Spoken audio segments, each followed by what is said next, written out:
Yeah, Coach. How did it feel to get the win today? Yeah, D-Lad, it was a good feeling for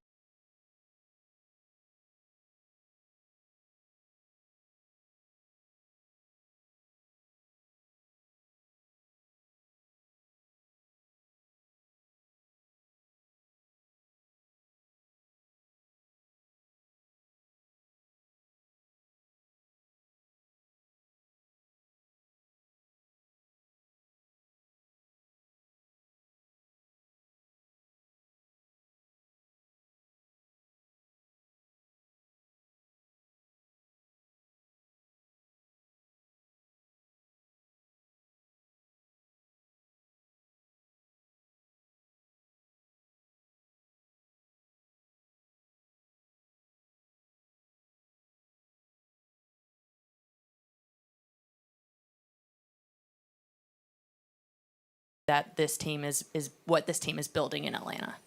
Yeah, I mean, a lot of hope.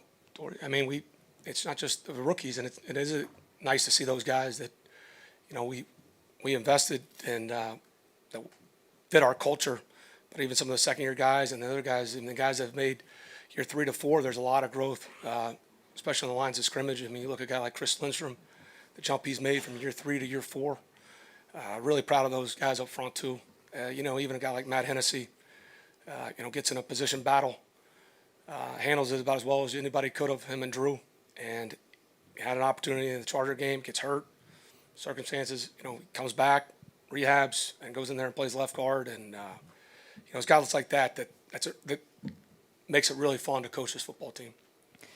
Going back to what you were talking about Desmond, it looked like from the outside looking in that he looked as comfortable as we've seen him over the course of these last 3 games. Is that something that you felt as the game was progressing with him? Absolutely. We tried to make sure we started faster, at least from the passing attack. I thought we did that. We had some long drives there.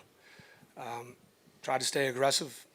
I thought that would be the best thing for the team, and there was a good situational stuff for Desmond. It continues to pay off. I thought we executed in some critical situations, some things we got to clean up. Obviously, the turnover down there, the block punt kind of balanced it out, I guess. But yeah, we'll just keep finding ways to try to improve and to win, because they're going to come down to these close games, and the way this team works. I'll be sad that next week's the last week for us, but it's the way it goes. When it comes to Desmond, you guys have it looked like you guys took a couple of deeper shots today. How much of that is maybe the next step of what you guys need to see from him versus some of the operational stuff that he's done so far? Yeah, I mean, again, Michael, they have a say in it too. You want to take a bunch of deep shots. Well, if they're giving you certain looks, it's going to be hard to do that. And that's the challenge. And knowing that, hey, if you're running the ball well, if you've got some misdirection stuff coming on, and the way they were trying to stop the run game and using pressure, and we get a chance to give us a look one-on-one, and we got to challenge those, and we've got to hit him. I thought it was a pretty good throw. I thought his pocket awareness was really good. He extended some plays, got us out of some things, and that's what you want to see if you want to be a real starting quarterback in the league. You got to be able to do that. So again, the throw he made to CP, I know what the call was, but I thought it was a better throw he made than he did a week ago in Baltimore in a very similar type play. So those things are encouraging. And then really that operation, the game's going to come down to this. You can make a lot of stats, quarters 1 through 3, but if you want to be a big time quarterback, you're going to need to win critical third downs in 2 minutes and go win the game like he did right there. And like you had mentioned, kind of some of his elusiveness there. It Yes. seems like that's been one thing he's had every week, maybe after those first couple drives of the first couple weeks. Is that something that you saw in the draft process with him? Well, you realize how good of an athlete in terms of, awareness. There's all kind of different, guys that may be better running, they get targeted that way. But when you have guys that are athletic, that have pocket presence and can extend plays, that certainly helps, because then you can add it. You can use them in certain, quarterback run situations or the way, movement stuff. But when they can extend plays in the pocket, it does change people's rush plans, which certainly helps the offensive line. And just obviously, this is not something related to the game. Cameron Batson was arrested on Saturday. What's his status at the moment with Yeah, the team? we put out the statement, Mike, and I'm just going to let that stand. Hasn't let that thing and let the whole process plays out. I don't have any new update, and I'll just stand with the statement we gave out yesterday. So just to be clear, he's still on the roster at this point. I'm just saying, I'm just going to go with the statement, Michael. I'll leave it at that. Switching over to the defense real quick. Isaiah Oliver getting kind of an extended role today than what we've seen him in the last few weeks. What kind of went into that decision for you guys? The game plan, who the quarterback was going to be, kind of told you what kind of mode they were going to go in, and it proved right as they started the game. And so, they play a lot of that spread out and 11 personnel. They got a lot of wideouts they like to roll in there. They got a good pass catching tight end and Trey McBride. So a lot of it was a game plan. Coach, 20 carries for Tyler tonight. I know you're a guy that likes to have your running backs, the guy that's kind of the hot hand. What was he doing well in this game that I guess made you keep feeding him the ball? Well, it's stuff he's been doing well all year, and a lot of it, the challenge too, is CP is such a versatile player.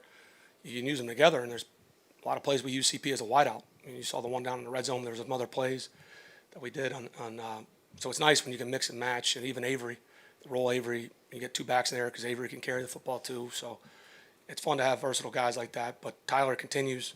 Other guys, the game, he's consistently shown this, especially the second half of the year. As the game wears on, he gets harder to tackle, and such a smart, instinctive player.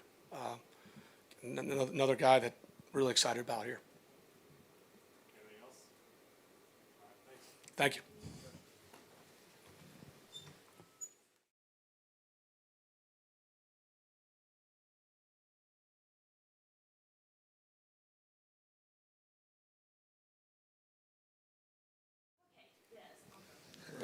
How's it going? It's good. Can you kind of just take us through that last drive and kind of your mindset going into it and what you felt really worked for you guys? Yeah, I mean, our mindset and my mindset going into it was get the ball in the end zone, as is every drive that we want to go out there and play. And so, it's just obviously about maintaining the ball. And then now you start to get into the, situational football of, once we get the first down, do we get down, do we score, what do we do? So just making sure that everyone's on the same page there. Our O-line did a great job up front of handling them, and, Tyler in the backs did a great job of executing that. When it comes to, obviously, the fumble early in the game and then to come back and have the drive right after that y'all did, how much did that kind of mean, not just to this offense, but you think to the team as a whole in that moment? Yeah, obviously got to clean things up, understanding with me and Drew. That was all on me. But then, it's huge for, our special teams to come back and make that play. And then for us to go out there and obviously put points on the boards is huge. This team, it's really interesting. I saw a stat recently that's this team has the most players under 26 years old, and you're one of those players. And I was talking to AJ in the locker room, and he said this is really a chance to build your resume these final two games. Is that something that you feel in and of yourself and also kind of with the guys around you as well? Yeah, 100%. We just want to, play our best game every single day. And then, we obviously know that we can't be in the playoffs this year, but one thing that, we talked about is that we want to finish these last two games strong, finish it for something good for the future. And, obviously that started well today. Were there any nerves going into that final drive? Anything for you? Is there something as the offensive leader in those moments, what are you trying to project to the other 10 guys? Yeah, obviously, first of all, just the calmness, just going out there.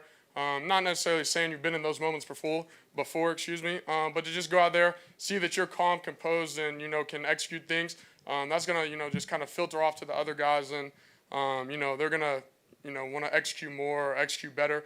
And, sometimes it's just being calm, being poised, and everyone else sees that and feels that and goes out there and executes. In terms of just throwing the football, how did today compare for you to the last two games, your first two Yeah, games? obviously we only pushed it down the field a couple of times. But, I felt like I took what was there. A couple times early, felt a little pressure, and I might have mixed up my footwork a little bit. I know the one over the middle to Drake on the early on. But other than that, I felt like I took what was there. I felt like I did a good job. The O-line gave me plenty of time back there. And then, when there was pressure, I felt like I did a good job of, making plays with my legs. And taking it when it wasn't there. Can you walk me through that throw, the 3rd and 7 throw to Pruitt at the end there, and what all goes into how you throw that ball in that situation? Yeah, like we said before, going into it just calm, it was another 3rd and 7, 3rd and 8. Obviously, for the game, whatever you want to say. But it's just playing within the play. It was a play that we ran multiple times in the game. We just went back to it and, executed it in a different way. But you know you've got to get that ball there. I mean, you've got to zip it in there. You clearly understand when you let that go, it's a tight window throw. How does that affect the way you execute it? Oh, yeah. I mean, obviously, it's, you're in the red zone, first of all, so windows are going to be tighter. But from my perspective, I saw him drop off in zone. Just knew that I had to give him a ball that, we throw every day at practice. And that's what I did. And, he obviously caught it, drop stepped, and got us a couple more yards. I know you said before that handing the ball off to Tyler is almost kind of like a security. Arthur said earlier he made the comment about Tyler being harder to tackle as the game goes on. Is that something that you've seen in the last 3 games or even well before that? I mean, is that something that you see from Tyler? Yeah, Tyler's a workhorse, and his balance is wild. For him to be able to get the ball and then, make one guy miss and then get hit by 2 or 3 guys but still be up, it's something I haven't seen before. So a credit to him and a credit to the guys up front doing their job and moving their guys. But, yeah, he's a heck of a ball player.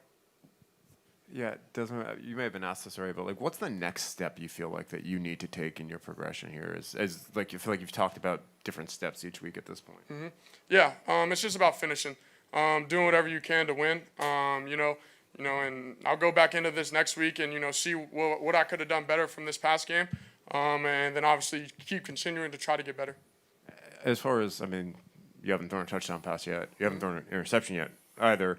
Is there something that's maybe happening just kind of in the red zone? Obviously, the 1-CP looked like it was pretty close today. Is there anything to explain it? Or yeah, no, obviously, the red zone is obviously the toughest place to score, in the game of football.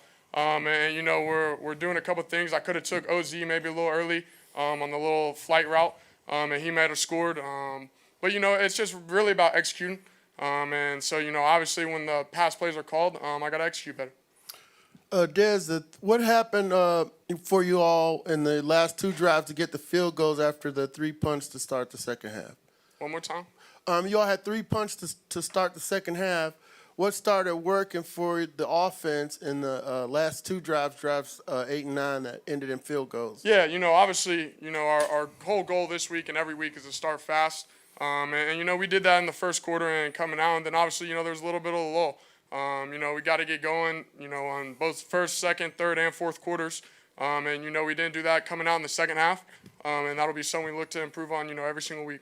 Oh, they get the lead there with 4:57 to go. What's your mindset as you all, have to set out on the game-winning drive there? Yeah, go down and score, as any other team's mindset would be in that situation. We want to go down there and get in the end zone and put points up on the board. And, if we were able to do that with running all the time off, perfect. If not, obviously perfect, then we were going to trust our defense to back us up. Getting your first NFL win, does that really mean something even in the moment? Yeah, 100%. You can't take anything for granted. And this is one thing, obviously, I do not take it for granted. And, coming out here next week, this will obviously be my last game of our rookie season.